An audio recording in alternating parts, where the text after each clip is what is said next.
YCP party అధికార ప్రతినిధి బింగి హరికిరణ్ మీడియాతో మాట్లాడుతూ పులివెందులలో జడ్పీటీసీ ఎన్నికల్లో భాగంగా చంద్రబాబు అరాచకాలు సృష్టిస్తున్నారన్నారు. ముఖ్యమంత్రి స్థానంలో ఉన్న చంద్రబాబు ఇన్ని అరాచకాలు సృష్టిస్తున్నారంటే ఈ రాష్ట్రం ఎటుపోతుందని ప్రశ్నించారు.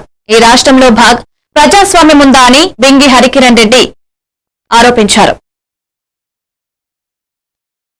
జడ్పీటీసీ ఉప ఎన్నికల్లో భాగంగా ఈ కూటమి ప్రభుత్వం అనేక అరాచకాలకి దారి తీయడం దురదృష్టం.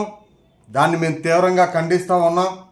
ఎందుకనంటే ఈ రాష్ట్రంలో ఒక ముఖ్యమంత్రి స్థానంలో ఉండి ఇదే చంద్రబాబు నాయుడు గారు చట్టవిరుద్ధంగా రాజ్యాంగ విరుద్ధంగా ఏదైతే అంబేద్కర్ గారు రాశారో అటువంటి రాజ్యాంగానికి తూట్లు పొడుస్తూ ఈరోజు ఏదైతే సొంతగా వీళ్ళ ఎజెండా కోసం రెడ్ బుక్ రాజ్యాంగాన్ని ముందుకు తీసుకొచ్చారో మరి అందులో భాగంగా ఈ ఉప ఎన్నికల్లో కేవలం ఎట్టి పరిస్థితుల్లో కూడా వైఎస్ఆర్ కడప జిల్లాలో ఈ యొక్క ఒంటిమిట్లో జడ్పీటీసీ ఎన్నికలు గెలాలనే దురుద్దేశంతో ఈరోజు అనేక పన్నాగాలు పన్నడం నిజంగా దారుణం. ఈరోజు మొన్న ఏదైతే 6వ తారీఖున నల్లగొండవారిపల్లిలో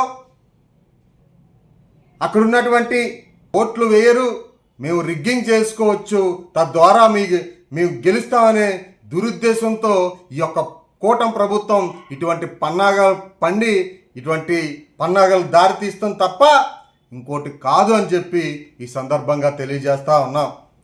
ఇదే దూరంలో మీరు వ్యవహరిస్తే చంద్రబాబు నాయుడు గారు ప్రజాస్వామ్యంలో ఉన్నాం, ప్రజాస్వామ్యాన్ని పరిరక్షించాల్సిన బాధ్యత ఒక ముఖ్యమంత్రిగా మీకున్నది. అయినా సరే కూడా మీరు ఇటువంటి దారుణాలకు మీరు పాల్పడుతున్నారంటే భవిష్యత్తులో మీకు గట్టిగా ఈ ఆంధ్ర రాష్ట్ర ప్రజలు బుద్ధి చెప్తారు. మీకు ఈరోజు పోలీస్ యంత్రాంగం ఉండొచ్చు, ఎలక్షన్ కమిషన్ను మీ గుప్పిట్లో పెట్టుకోవచ్చు, కానీ ప్రజాక్షేత్రం అనేది ఒకటి ఉంటుంది, ప్రజా తీర్పు అనేది ఒకటి ఉంటుంది.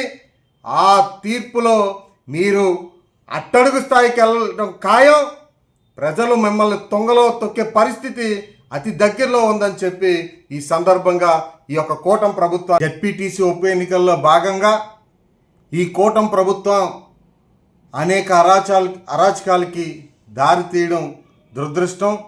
దాన్ని మేము తీవ్రంగా ఖండిస్తూ ఉన్నాం. ఎందుకనంటే ఈ రాష్ట్రంలో ఒక ముఖ్యమంత్రి స్థానంలో ఉండి